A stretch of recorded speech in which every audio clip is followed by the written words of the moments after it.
याचाच अर्थ दिल्लीचे लोक यांना किती प्रमाणात महत्त्व देतात हे कळतं। दिल्लीचे जे नेतृत्व आहे यांना किती महत्त्व देतात। महाराष्ट्रातले अतिशय प्राधान्याचे प्रश्न आहेत। इथेनॉलचा प्रश्न आहे, कांद्याच्या निर्यात बंदीवर जो निर्णय घेतला सरकारने तो प्रश्न आहे। असे प्रश्न या महाराष्ट्रातील शेतकऱ्याला, कारखानदारीला, त्याचप्रमाणे मला असं वाटतं शेतकऱ्यांना एक मोठ्या प्रमाणावर घातक हे निर्णय झालेले आहेत आणि महाराष्ट्राच्या सरकारने याबाबतीत निर्णय घेतले पाहिजे, केंद्राची मदत घेतली पाहिजे। पण हा निर्णय होऊन 8 दिवस झाले। पहिल्या दिवशीपासून मुख्यमंत्री आणि उपमुख्यमंत्री केंद्राशी चर्चा चालू आहे। आम्ही पियुष गोयलांना भेटलो, अमित शहांना भेटणार आहे। तुम्हाला साधी वेळ देत नाही, ही तुमची आता शब्द मला वाटतं कॅमेरासमोर वापरणं योग्य नाही। दानवेजी, आपण विरोधी पक्षनेते आहात, आपला आदरपूर्वक सांगतो।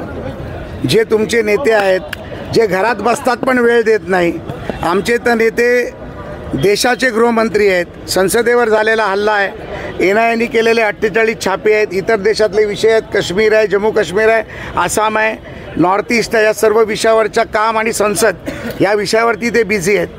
त्यामुळे त्यांनी वेळ आजची नाकारून सोमवारची दिली आहे। पण जे तुमचे नेते घरात बसतात ते 15-15 दिवस तुम्हाला वेळ देत नाहीत, त्याच्यावर बोला ना। ज्याला कामधंदा नाही तो माणूस वेळ देत नाही आणि जो काम करतोय तो वेळ देत नाही म्हणून तुम्ही बोलताय। अरे काय बोलता तुम्ही? विरोधी पक्षनेतेपदी आहात, जरासं सांभाळून बोलायला पाहिजे।